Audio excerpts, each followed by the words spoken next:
Welcome. I'm Lori Carbonneau, Executive Director of McLean Project for the Arts, and I'm thrilled to welcome you to the MPA ArtFest Meet the Artist series. If this is your first time, welcome. If you've been with us for these last 2 weeks, welcome back. Today we especially thank BOA, the design, build, and remodeling experts based here in McLean.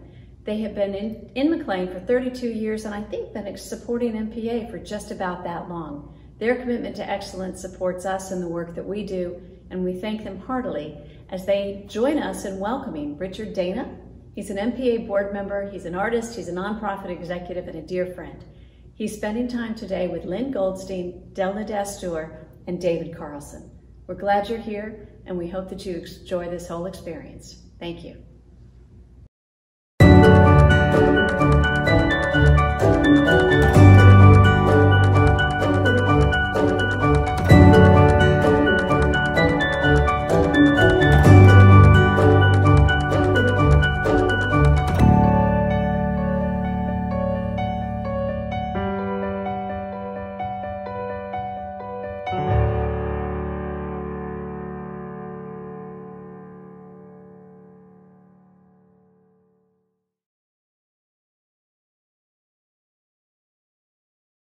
Hello and welcome to MPA ArtFest Artist Talks. My name is Richard Dana. I'm a board member of McLean Project for the Arts and visual artist, painting, drawing, digital work. And I'm thrilled to welcome you and introduce you to 3 fantastic artists at the MPA ArtFest.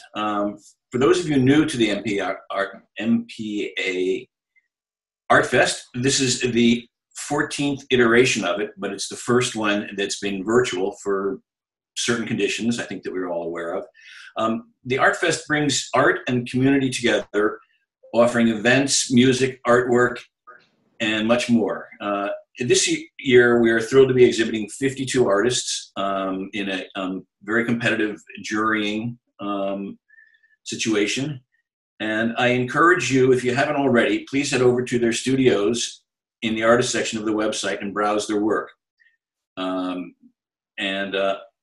I am excited to introduce you to one of the 3 artists. And this is Lynn Goldstein, who is a wonderful artist, and I'm very eager to talk to her about her art. So welcome, Lynn, and congratulations. Hi, thank you so much. I'm happy to be here. Great. It's a great piece you got behind you, 2 pieces actually. Yes, thank you. To start with, I'd be very interested to hear about your journey to becoming an artist and what motivated you. Was there any defining moment or? I never wanted to do anything else. Really? Wow. But be an artist of some stripe. My mother was my first art teacher. She taught me how to draw, and this was when I was very, very young. She had studied art herself. My father was an unwitting participant in my eventual coming to the landscape, because I grew up in the mountains of West Virginia, and although we were by no means campers in our family, we did not do that. There's no way my father would have gone camping, but the land was really important to him, and we had a home that looked out to the mountains. And so I saw that every single day. But I also studied ballet until my feet said absolutely no more, and I had to have surgery on both of my feet.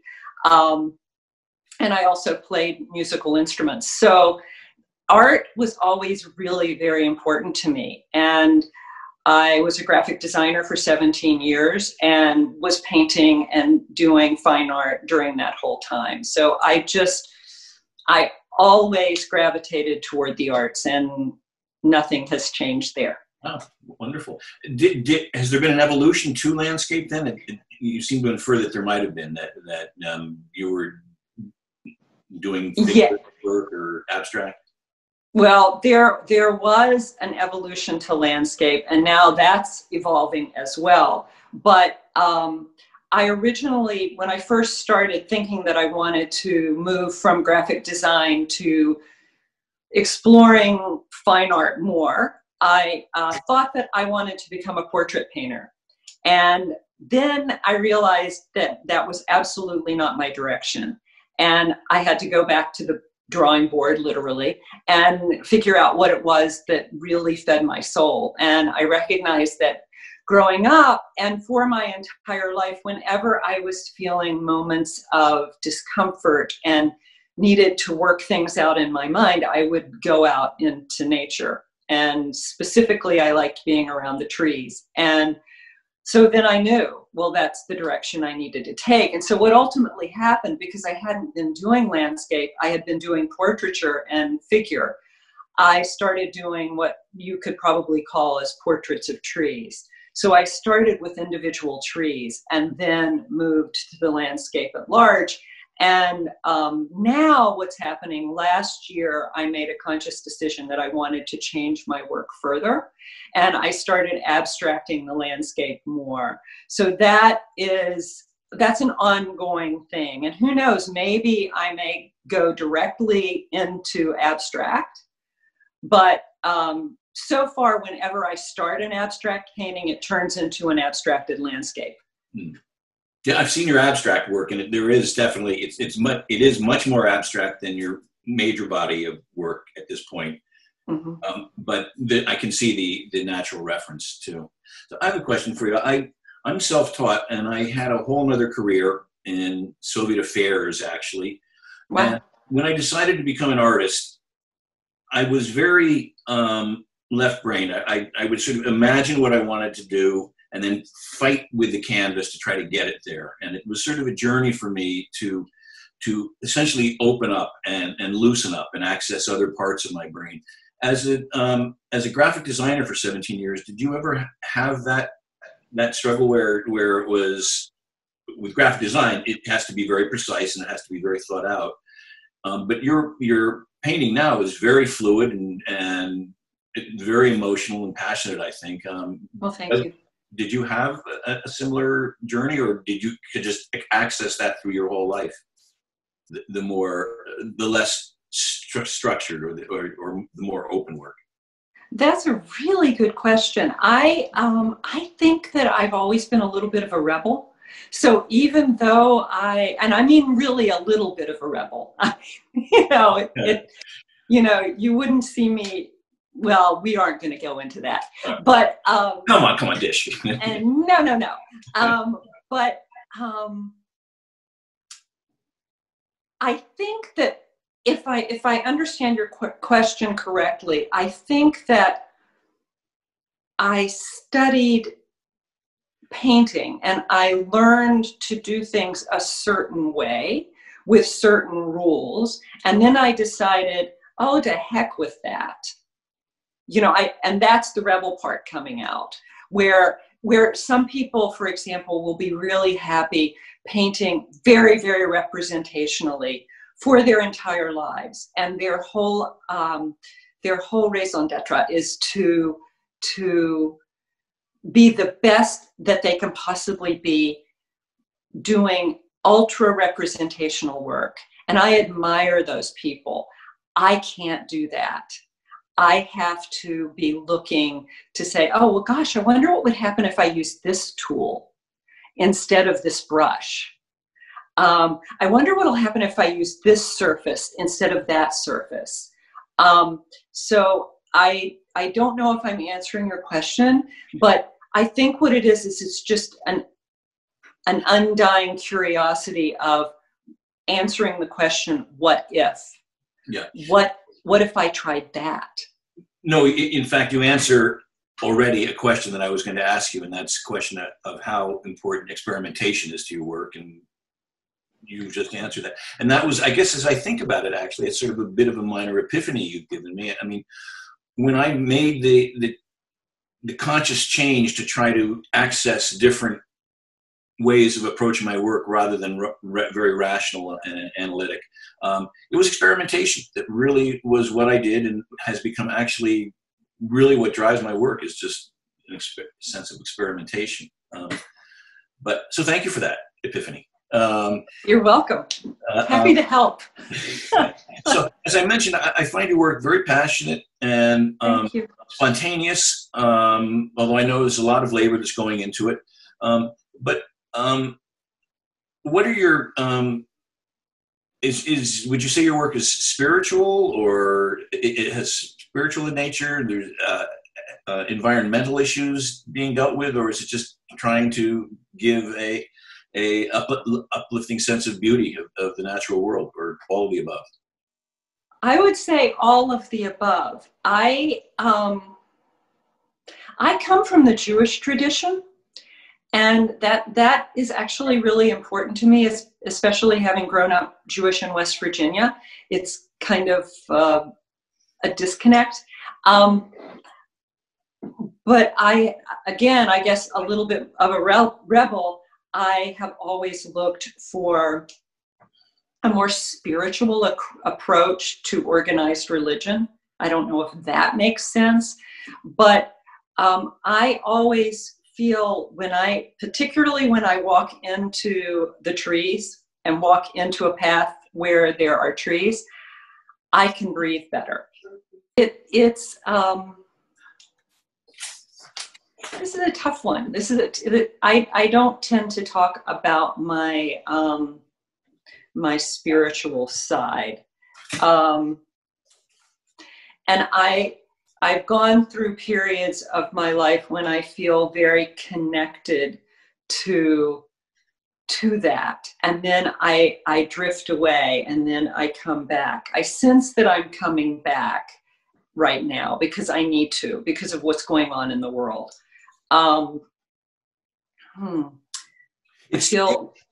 It seems to me, I don't know if this is connected, but you have on your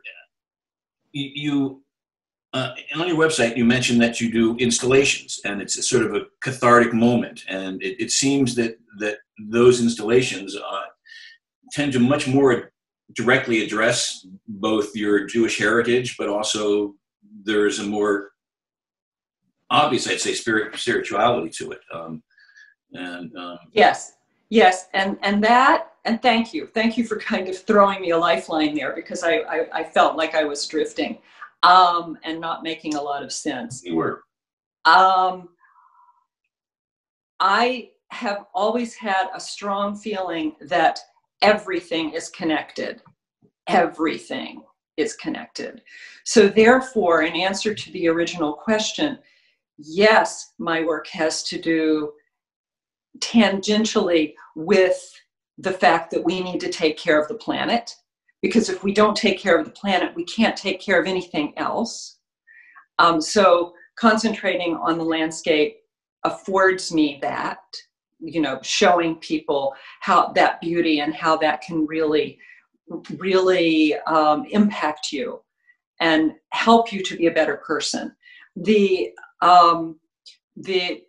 work that I did exploring Jewish themes and my history also had a bit of a landscape component in them. One piece has a single tree, another piece has actually aspen trees, because aspens are one giant organism and they're connected by their root system. And that, what I was talking about with that was that the people who came here from other countries came to the United States, because that's what that piece was about. We are all connected. I'm connected to them. You're connected to them. We're all connected to one another. Now, and we're also all connected to Mother Earth too. That's it. There was a piece that I did. I was asked to participate in an international exhibition that took place at the Cathedral of St. John the Divine and also at the National Cathedral. And I was really honored to be involved in that, because of what that exhibition was all about. It was trying to bring people together instead of tearing people apart. But the name of the exhibition was Amen, a Prayer for the World. And I really didn't want to discuss prayer.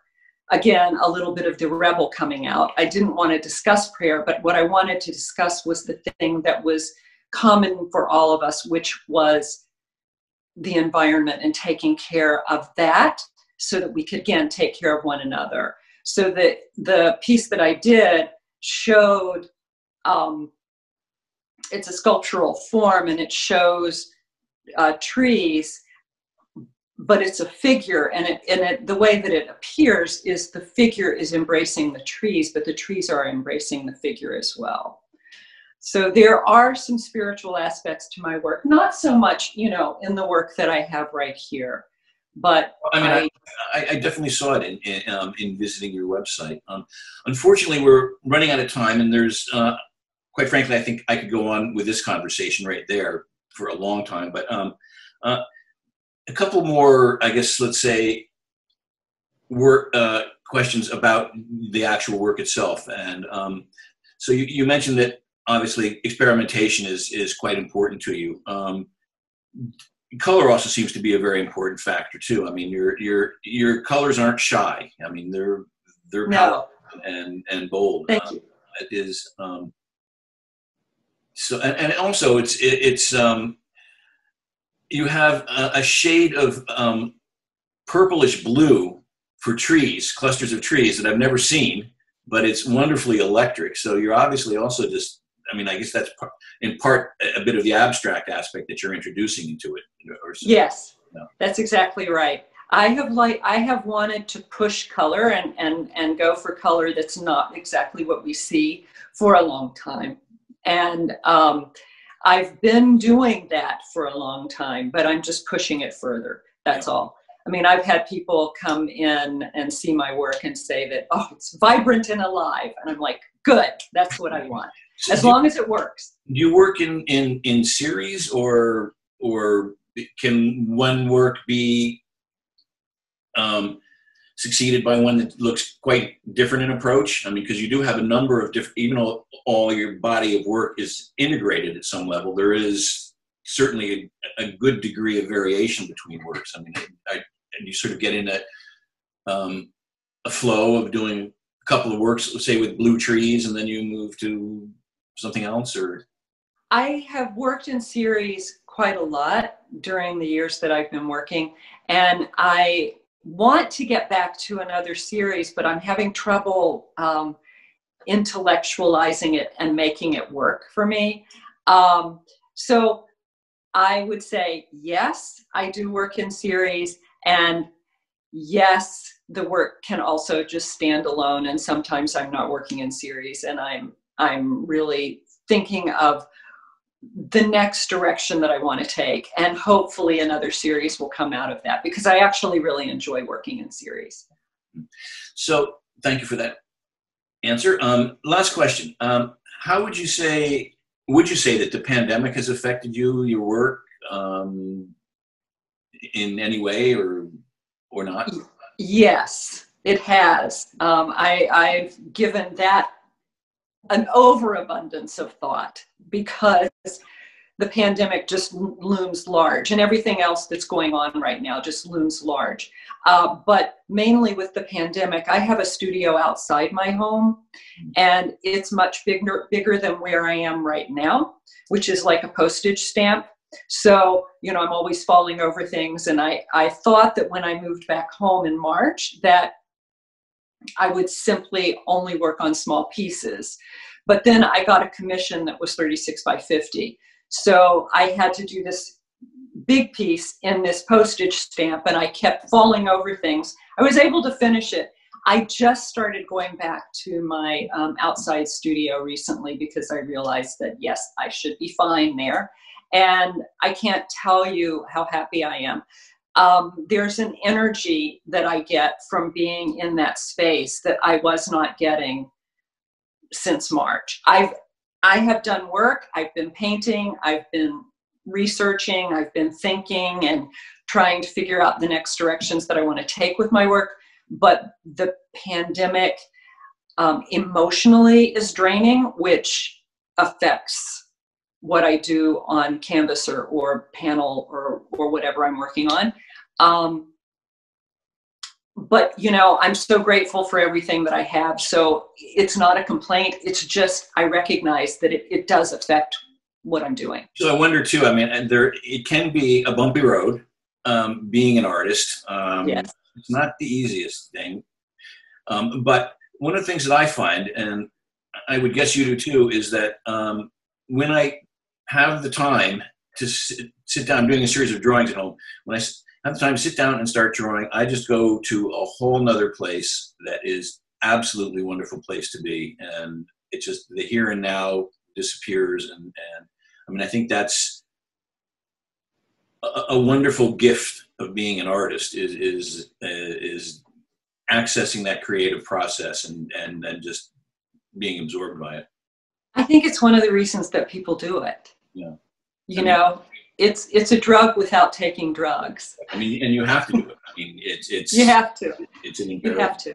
Yeah. I was talking to actually a friend yesterday, and she said, I can't believe that you've done all of this work since March. And I said, well, I have to. Yeah, absolutely. And the other thing is, so what does a visual artist do? They sit in a room by themselves for a long period of time every day. So, the pandemic is really a big change in my work style. I'm still sitting in a room by myself for long periods of time, and it works. But thank you so much. It was a great pleasure talking to you, and I wish you well. Stay safe, and congratulations. Oh, thanks so much. I'm so glad to be here.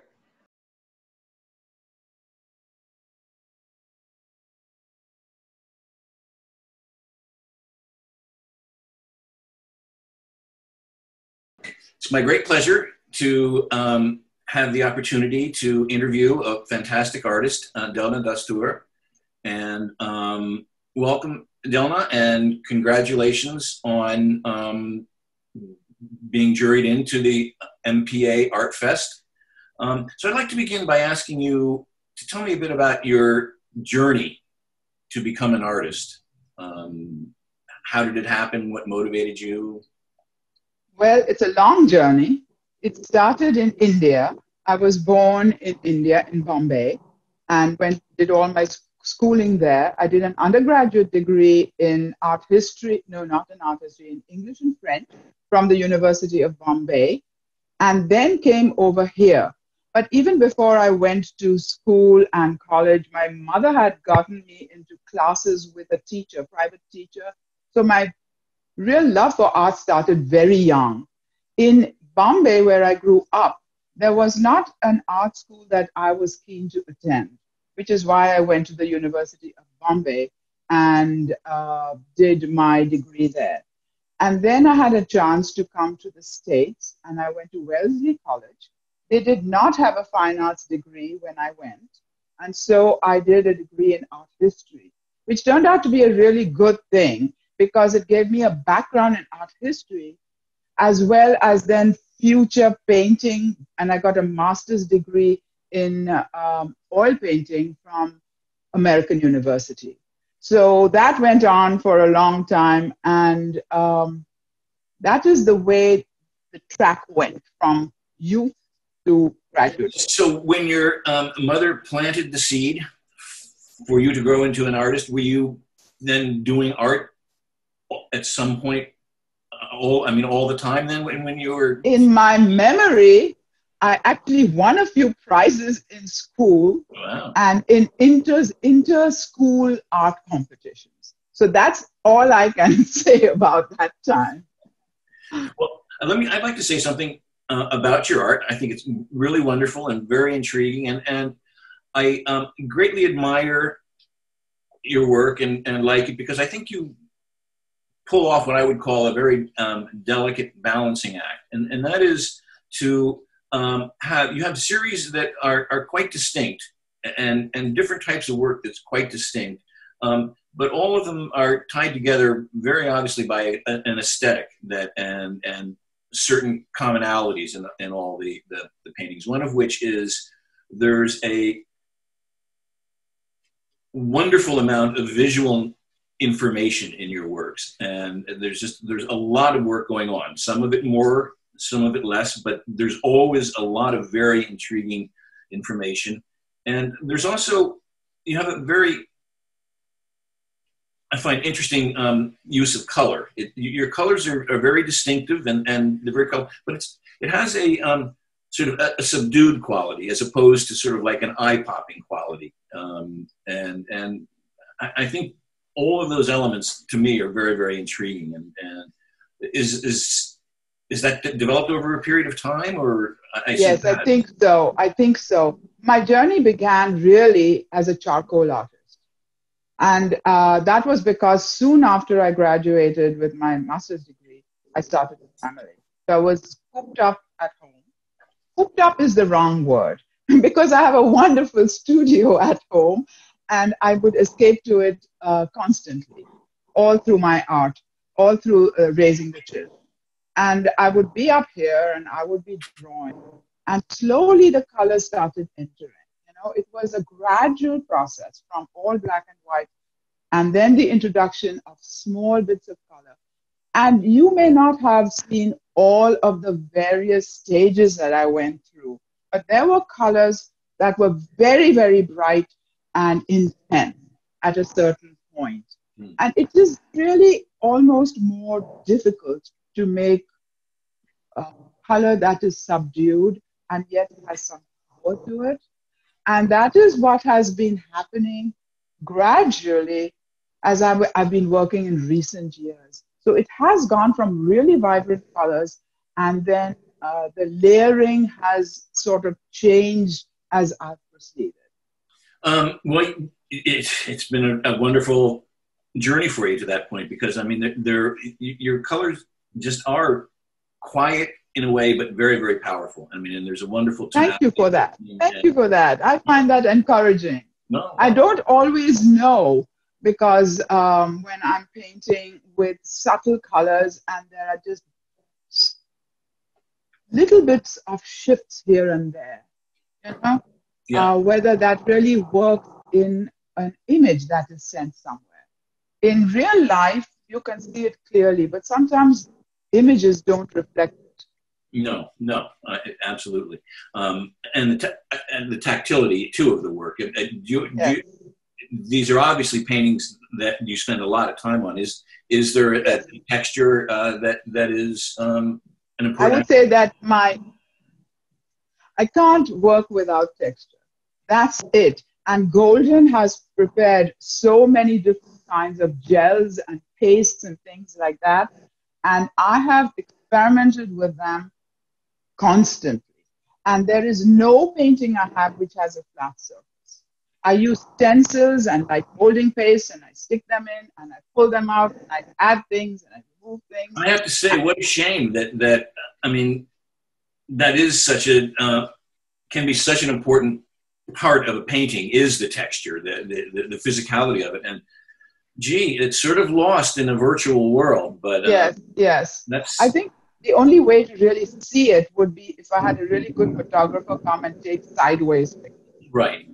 That would be the way to do it. So let me ask you, again, as I said before, your paintings are loaded with visual information, and I understand you work over it, and it's layers and layers. And I also understand from reading your website that it's very much about man and nature, humankind and nature, and I know that you mentioned.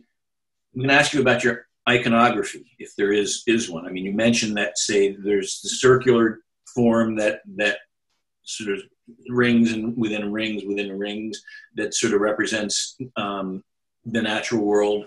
And I mean, I see structures that could be interpreted as buildings. Correct. But you have such a variety of symbols or strokes or motifs. Is that, do most of those does your iconography, is it something that is you consciously are using, that this stash means such and such, or I mean, no, it's not like that. It's not like something means something. Because of this climate change issue,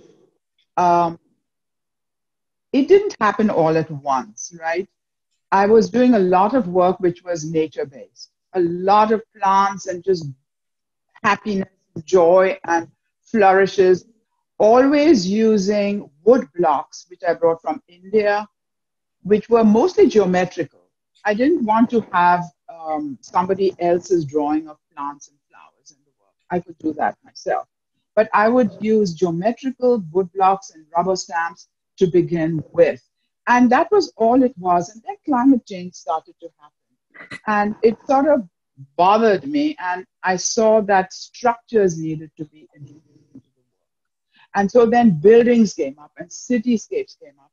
And then there were intertwining battles between the cities and the plants.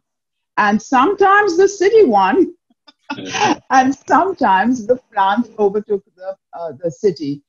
And those were not totally abstract because you could recognize the elements in them. And then as the work has been growing, that has become a little bit more fused together. So you have to be more engaged in the work to see where is the struggle and who is going to be the victor in them. So that is how that happened. And the iconography, I love circles. I don't know why. So I love circles. And so I have a wood block with circles that are concentric. I also go to supermarkets and I use the bottom of like plastic holders and use them to print to it. There's a lot, you said that they're filled with matter, and they're absolutely filled with matter. The great struggle for me is how to simplify. Yes. Because there's so much. Well, so much. I wouldn't simplify too much. I mean, I think that's one of the great strengths of it is I mean, I find your work is something to get lost in, and part of that is just the layers of visual information again. I mean, and it's both overwhelming and soothing in a way. But one of the I've done a good amount of abstract work, and one of the things that I've found, and I know other artists who have done abstract work will agree, that one of the toughest things is with an abstract work is to know when to stop and when to go on. And I would think, I guess for you, it's the battle. Who wins, nature or the city? It's okay, the battle's over, but I'm being a bit facetious. But I would suspect that, is that an issue then with you too, and a dilemma, if you will? The painting speaks to me, right? So I don't have a scoreboard ahead of time as to who's going to win. And so as the painting develops, then perhaps it becomes obvious that this is what has to be. And now current work, very current work, is being done on UPO. And that is, as with other paintings, starts on the floor and things are poured on, and then I drip them, and I do this, that, and the other, and the printing. And then UPO is non-absorbent. Right. So the work has to be done differently. And in this last one that I did, and perhaps you see it in the studio at all, is, you'll tell me one. It just occurred to me, we're having such fun talking, but I understand that you would like to show the audience your studio, give us a little bit of tour of your studio. So I would like to do that, yes. I have a very nice studio. It's at home. I just have to climb a few steps, and here I am. And it was actually an attic which was converted into a studio for me. Now let's see if I can. I can see part of it. Well, I can see a very small part of it. Oh, okay. Here we go then. Now I'm seeing more. You got a nice little deck out there too. Yes. So this is where I'm sitting, and here's my computer, and it's really just quite wonderful. Mm-hmm. Here is the view that I have. I don't see any houses. I only see trees and stuff. And I'll take you for a quick walk, stroll through this, as it were. And what I have laying over here on this table is,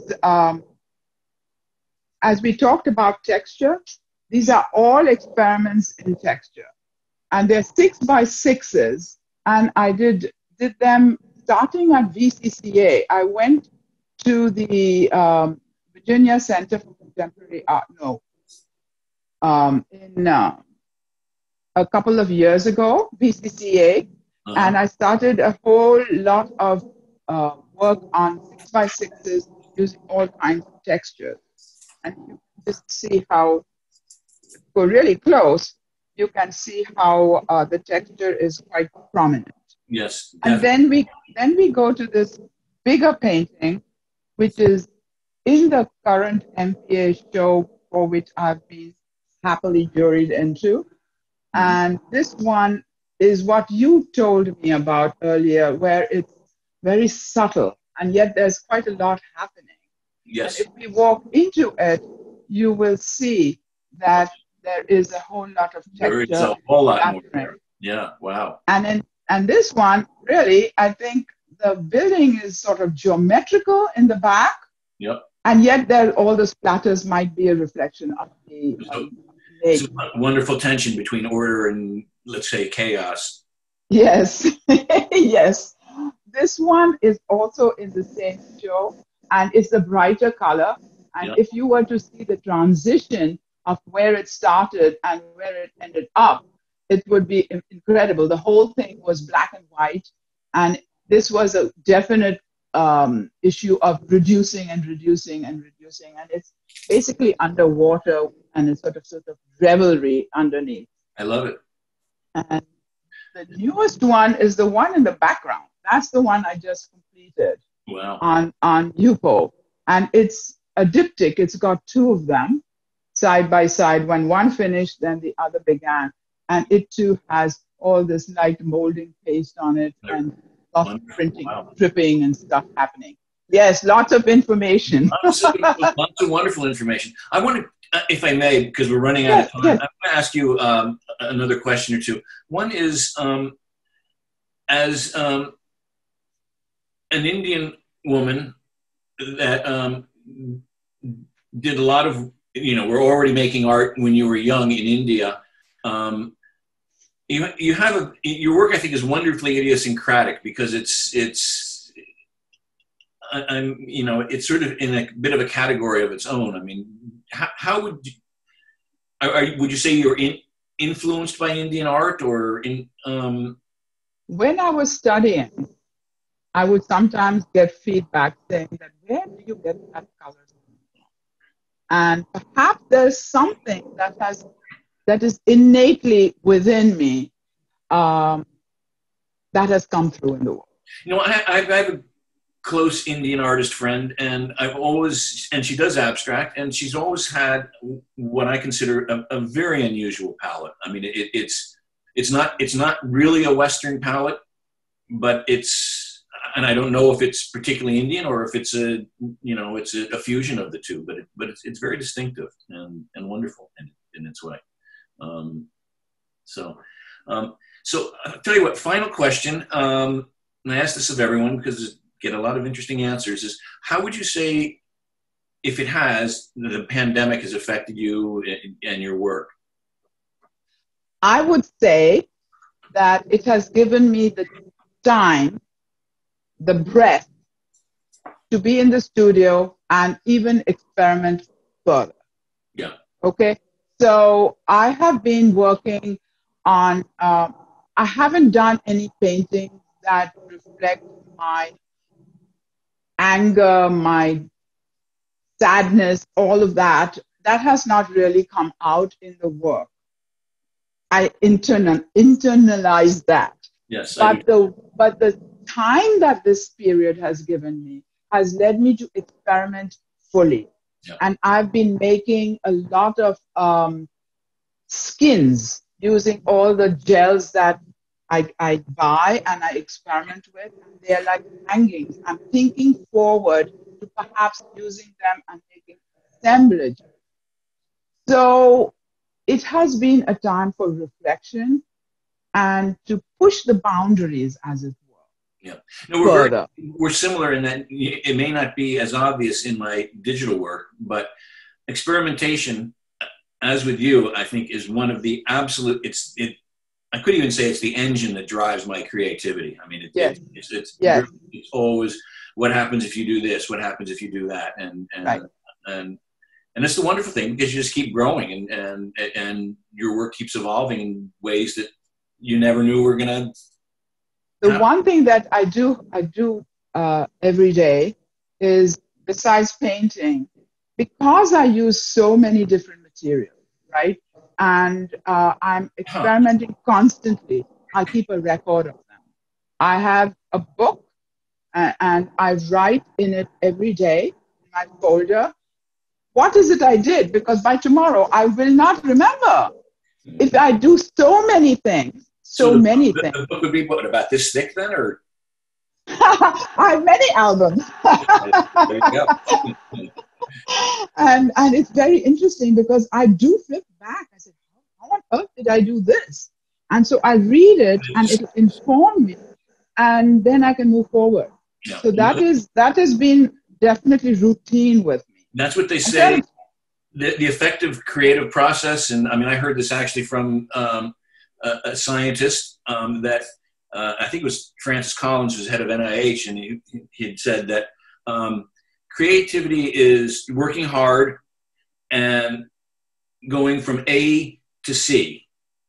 But if it works, you've got to figure out what B is so that you can do it again. And it's Exactly. not an accident. And there's your B right there is your book. Yeah. Well, I teach, Richard. I do teach. And I teach at the Smithsonian and at the Art League. And I have been trying to pass this lesson on to my students.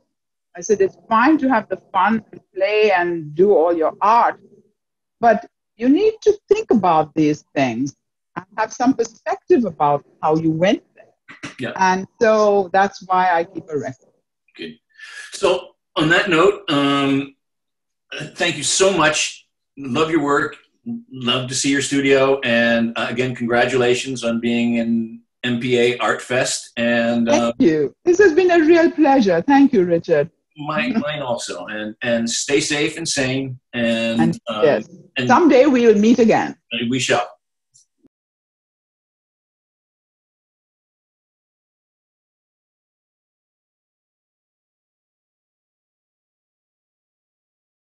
So it's my great pleasure to introduce now David Carlson, who's a good friend and a good artist, and I'd even say a great artist. And congratulations, David, on being juried into the MPAartfest. And I'm looking forward to talking to you about your work.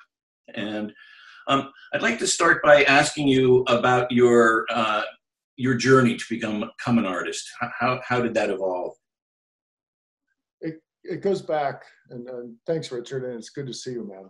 It goes back to probably my sophomore year of high school when I took an art class with Carl Weiss, and he kind of gave me free rein to do what I wanted to do. And from there, I went to undergrad school to study more art. I couldn't think of anything else better to do. Can I ask a question right there? When he gave you the free rein to do anything you wanted to do, what did you do? Well, for example, when we would have a portrait project and we would do a drawing or a painting, I chose a guy named David Whitty, and I decided to have David Whitty coming out of the toilet. Okay, that's that's a little different. 1970. So you were pushing the limits from the beginning. Wow. And then from there, then I went to undergrad school at Murray State University and had a great time. It was an isolated school, but it was full of good students and fabulous faculty, and it was a creative engine that was happening. I was introduced to a painter at the time, Gregory Gillespie, in one of my art classes, in an art history class. And we had a show of all these different contemporary artists at the campus. And during that process, I asked Gregory if I could come and be an apprentice with him. And he said yes. And I went, oh. Yeah. So I went to Western Massachusetts and worked with him for a couple of years. And I should mention, David, that Gregory Gillespie is a very prominent artist, very unique. And I mean, that's something. It was extraordinary. He was probably one of the best realist painters in the world at the time. And he taught me a lot. If you ever look at my work now, you would probably never guess it, but he still influences how I approach my painting. When I went into the studio with him to visit the first time, I brought in some work, and he looked at it, and I got to look at his work, and then he asked me, well, do you want to work on it, or do you want me to? And I said, oh, please. Took out a razor blade and scraped it down.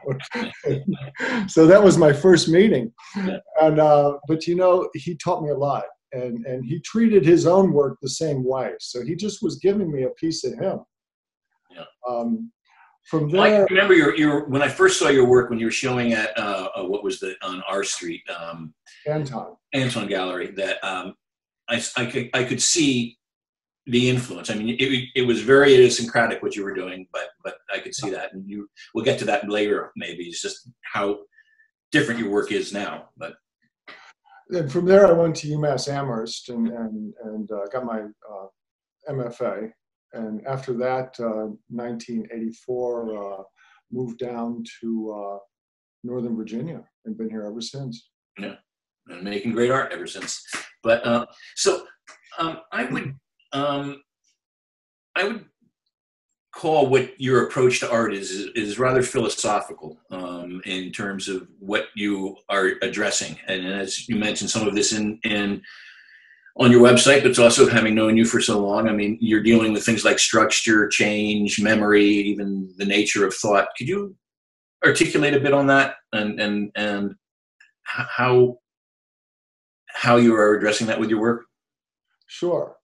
And that's been a process, and thank you. That's been a process that I've engaged in for a number of years. When I did first come down here, you mentioned that the work was reminiscent of Gregory's. You know, there was kind of the symbolism that was going on. And then I started asking questions of what does the symbolism mean on a metaphysical kind of level? And, oh, damn it. So anyway, the spam. I've gotten these while I'm interviewing. If you want to just pick it up and say, no, sorry, I already gave, or they won't answer. But anyway, sorry. So anyway, from the metaphysical, then I started question, and I think that's always been at the basis of my work is questioning. Where does it lead? What does it mean? What if I do this? And so wondering about the energies that lied underneath of all of these different ideas, of which then translates into what's the nature of reality, the reality of nature. You know, so I mean, it's kind of unfolded over the years. So I just didn't like come up with an idea. It's been evolving.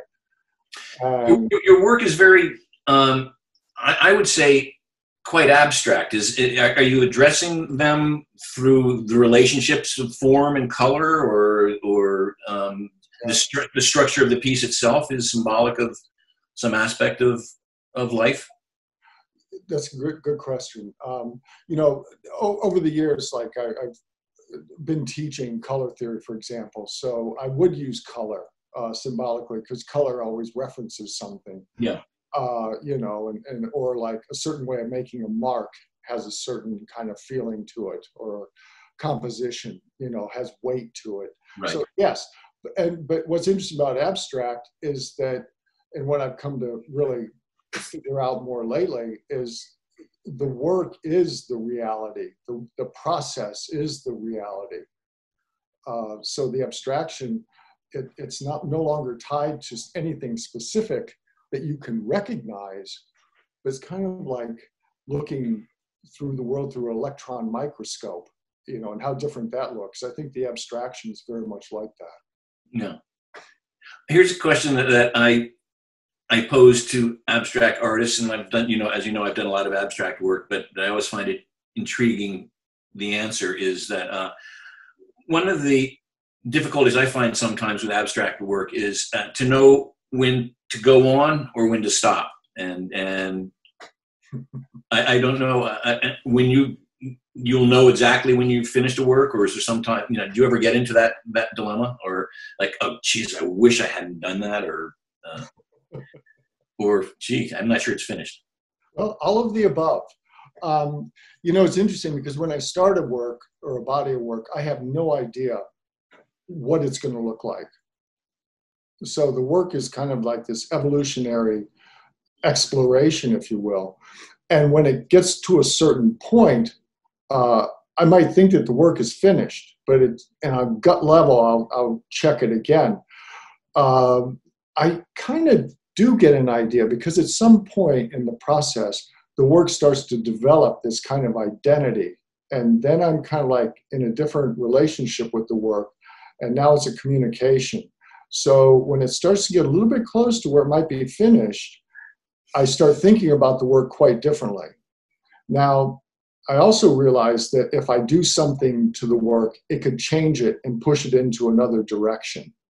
So I want to finish the work. So that way I get pretty disciplined about, okay, let's bring it together now.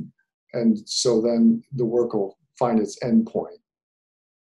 So but along the way, I've made many mistakes, of which what I've learned, there are no mistakes. It just kind of pushes it into a little bit different direction, which I find kind of interesting to find that. Sometimes it's good, sometimes it's not good, but then it opens a new door. Miles Davis has a great quote related to that, though. I'm only going to paraphrase. It says, you never make a wrong note. It's what follows that could be the wrong note. Well, yeah. And that's the tricky part. But what that note is, take it to a good place. Don't try to change, don't mess with it. Yeah, exactly. So when you,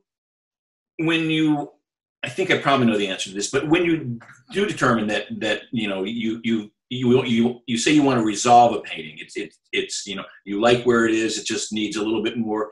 Is the decision that it is finished, is that a formal decision and or a content decision, or is it more just, I guess, formal in the sense that, wow, that just looks right?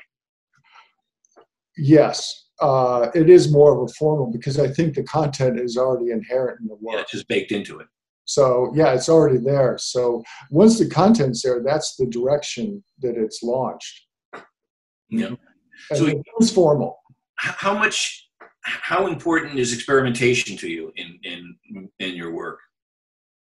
Say with media or whatever. Well, it's interesting, because the medium that I use, it's acrylic and oil for painting, and then the high def video. I'll shoot very kind of specific things that I want to work with, and then put it together in a very abstract way. So the video kind of opens up a new medium for me, a new way of thinking. In terms of the painting, it's finding different things within the paint that's the exploration. I might find a color that I want to use in a specific way to become something, or an anchor in the painting. And then I just buy a lot of these colors and then work with that color into the piece. I know a lot of artists will get into medium and material and bring in all kinds of things. They've been doing that for a long time. Schwitters, Hannah Hawk, all these guys used to bring different things. My work isn't about that. Yeah. It is more of the philosophical inquiry into things that I'm after. How do you start a painting? Just by a single form and then react to it, or do you do sketches, or? Good question. That over the years that's changed. When about probably 4 or 5 years ago, I would start with the color yellow and put down some yellow. Then I'd go orange, then I'd go red. I'd go through the whole kind of rainbow of colors, putting things down, not really knowing or having any idea where it's going, but kind of just getting something to react to. Yeah. The recent bodies of work, I started out actually doing these calligraphic drawings from a figure. So figure kind of drawing in a way. And that became my starting point. So it made me rethink space and the approach to it. Yeah. Thank you for that. I have to say, I'm reminded, though, in terms of experimentation, that I remember decades ago, probably it was, I think it was a phone conversation, and I was saying, well, what are you doing now these days, David? And I say, I'm painting with fish. And I'm thinking, what? Like, you take a frozen herring and dip it in paint? And Why don't you tell us about your fish series briefly, though, because it's actually pretty wonderful.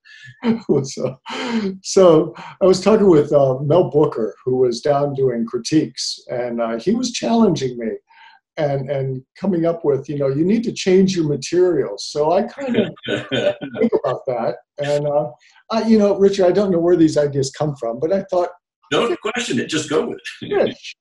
And so what I found was I could find these little dried anchovies in Oriental stores. And I would go into the stores and I would start going through these bags of fish. And I got pretty picky about it, like looking at which fish were in the bags. Were they straight? Were they curved? Were they in good condition? And of course, all the women who were in there shopping are looking at me like, what is this guy doing? But anyway, then I would get the fish and I would come home and then I would sort them out. And then I started working with modeling paste and actually sticking the fish into the painting. So you were working with fish. And as I remember you saying, your process was you'd glue 5 on and then you'd have 1 per snack and then 5 more in a snack? Pretty much. They're tasty. So you brought up your video. And I don't know if I ever told you, but I really admire and like your video. And I'll say just before talking a bit more about it is I find most video art video is pretty damn boring. It's pretty just too conceptual. There's very, very little regard for any sort of visual aesthetic. But when I see your videos, I can tell this is coming from a painter and who has a very strong visual sense and a visual aesthetic. And I find that more uncommon than common in videos. They're very, I urge that if audiences, if you go to David's website, I'm assuming you have videos there, right, that are playable, but they have a wonderful visual feel to them that I think is lacking in a lot of videos. Oh, thank you. I feel like it is important, and I enjoy that aesthetic approach. There is ideas underneath of it, of course. Oh yeah, for sure. But it has to be visually interesting, but also obtainable. Like it's important, I think, for the audience to hook into it. Yeah. No, and I neglected to say that your videos are dealing with serious issues too, but in a visual way. So I can see that. Again, it's apparent to me that these are videos that are made by someone who has a very strong visual aesthetic, and it influences the videos. Has there been any way that video has influenced your painting? I can't see it, but I can't either. Yeah. It's interesting you say that because I have 2 studios. My painting studio, which is in a separate building than my digital studio, and I keep them separate because they are such a different approach in the medium. Video is light, and I'm not even touching it. So I mean, it's a completely different quality and feeling to it. So I kind of let them stand on their own. Yeah. Although, I mean, again, I do see, well, there's an aesthetic that's in both of them, and that's your visual aesthetic. I show both the video and the paintings at a gallery that we both showed at in Dallas, the Condren Gallery. And we had the work, the video and the painting together in the space, and they do work together. It's really kind of interesting how they inform each other. Yeah. So just 1 or 2 more questions. Do you concentrate on one series, or are you having various series that are going on, or even 2 series that are going on at the same time and are somehow cross-pollinating, or is it pretty much a series that you work on? Well, the most recent work that I've been working on 26 paintings at the same time. Yeah, well. So I have to kind of keep it to one because that's a lot right there to take in. No, that's an interesting way of working, really. So you are pretty much working on 26 paintings, and I just finished. They're finished, and I'm getting ready to install them at the Fred Schneider Gallery. Oh, really? Is it going to be a real opening then? non-virtual? Yes, and we're going to probably do that in the latter part of October, but we're really working it through how to do this, and I think it's going to be time entry based. Okay, so you owe me big time for this, David, but you want to tell us the details of the opening, the show? Well, you know what I've learned during these COVID times is that we're still learning. So we've kind of thought it through and how to block off the hours for the gallery, but then how to have them open so it makes it more accessible at the same time. Kind of less is more. The important thing is to make it safe.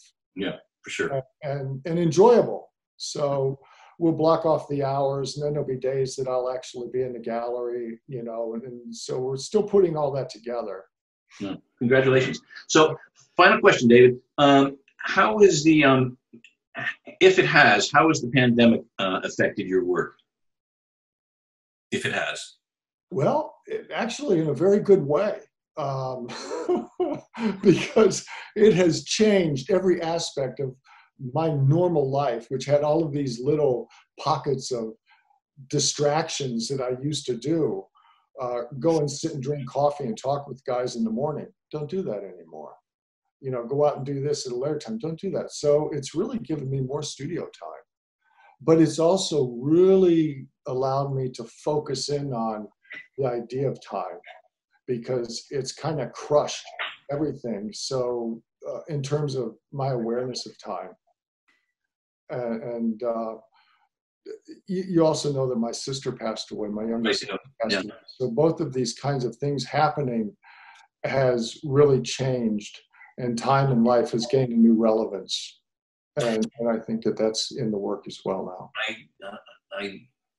I would suspect. Is there a, I mean, it certainly is to you, but is there, would you say that there's a notable difference from the body of work that you're doing in the pandemic from previous work, or it's just a sort of a continuation, but a greater stress on time and probably death and time?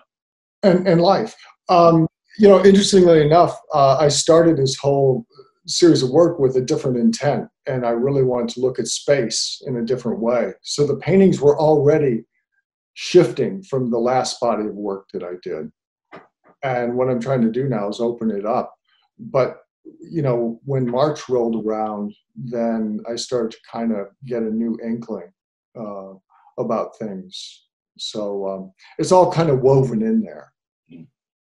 Just out of curiosity, are you teaching at Marymount now? I mean, have they opened? I am teaching at Marymount, and we're into the third week. Wow. And it's successful so far. They have it very well locked down.